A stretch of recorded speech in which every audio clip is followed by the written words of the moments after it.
The concrete was still steaming. A great, ugly tongue of defiance licking right across the center of my flower bed. Who on earth thinks they can just pave over someone else's property while they are away for a weekend? I stood there, my boots sinking into the soft mud at the edge of the intrusion, feeling the heat radiate off the fresh cement as the realization hit me. Brenda had finally lost her mind. I took a deep, shaky breath, the metallic scent of wet gravel and hot tar stinging my nostrils. It was a sharp, aggressive smell that didn't belong in my quiet suburban sanctuary. Why would she do this? We had lived side by side for 3 years. And while Brenda, known to the local barista and mailman as the neighborhood's reigning Karen, had always been a thorn in my side, this was a full-blown declaration of war. I could hear the faint hum of her air conditioner from across the lawn, the steady, mechanical drone that felt like she was laughing at me from behind her pristine white curtains. My hands were trembling as I pulled out my phone to check the property survey I'd saved in my email. There was, clear as day, the boundary line sat a full 10 feet to the left of where her new, illegal driveway now sat. She hadn't just nipped a corner, she had sliced off a massive chunk of my front yard to give her oversized SUV a wider turning radius. The audacity! I let out a long, jagged sigh, watching the sun dip below the horizon, casting long, accusing shadows across the fresh pavement. I didn't call the police right away. That would be too easy. And frankly, Brenda had a way of crying crocodile tears to the local officers that made everyone else look like the villain. I needed something more substantial. I needed a lesson she would never forget. The sound of a car door slamming startled me. I looked up to see Brenda stepping out of her vehicle, her blonde highlights shimmering under the streetlights. She didn't look guilty, she looked triumphant. "Evening, Leo," she chirped, her voice carrying that high-pitched, artificial sweetness that always preceded a demand. "I see you've noticed the upgrades. It makes the whole street look so much more professional. Don't you think?" I stared at her, my jaw tight. "Brenda, this is my land. You didn't ask. You didn't get a permit. And you literally destroyed my prize-winning hydrangeas to pour this." She waved a manicured hand dismissively, the clinking of her gold bracelets sounding like tiny, mocking bells. "Oh, don't be so dramatic. It's just dirt and some old weeds." Says, "My contractor said the property line was ambiguous. It's better this way. Could you be a deer and move your trash cans? They're an eyesore next to my new entrance." Ambiguous? My heart hammered against my ribs like a trapped bird. The sheer entitlement was suffocating.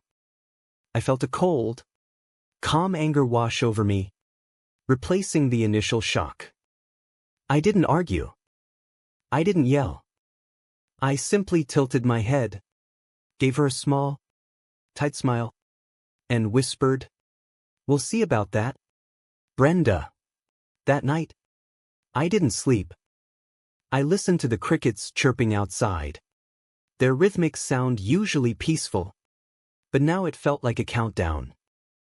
I spent hours on the phone, making calls that cost me a small fortune but promised a priceless return. By 6 a.m., the air was crisp and smelled of morning dew and wood smoke. The neighborhood was silent, save for the distant rumble of a heavy engine approaching. It was a massive, yellow beast of a machine, a commercial-grade industrial crane.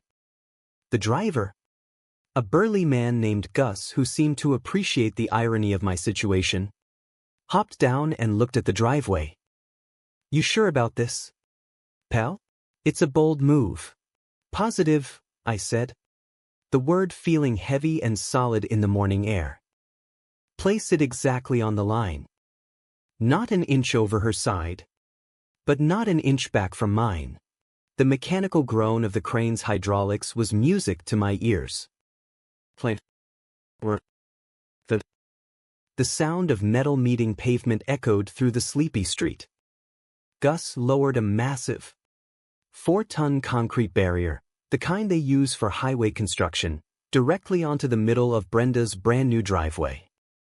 Then, he unhooked the chains and moved the crane itself, parking it in a way that effectively blocked any vehicle from entering or exiting that specific strip of land.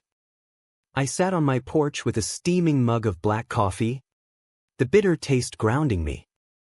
The steam rose in curls, mimicking the fog lifting off the grass. Then, the front door of Brenda's house flew open. She didn't just walk out, she erupted. Her face was a shade of purple I didn't know human skin could achieve. "What is this? What have you done?" she screamed, her voice cracking the morning stillness. "Move this monstrosity right now." I took a slow, deliberate sip of my coffee. "I can't do that, Brenda. You see, I've decided to start a construction project of my own.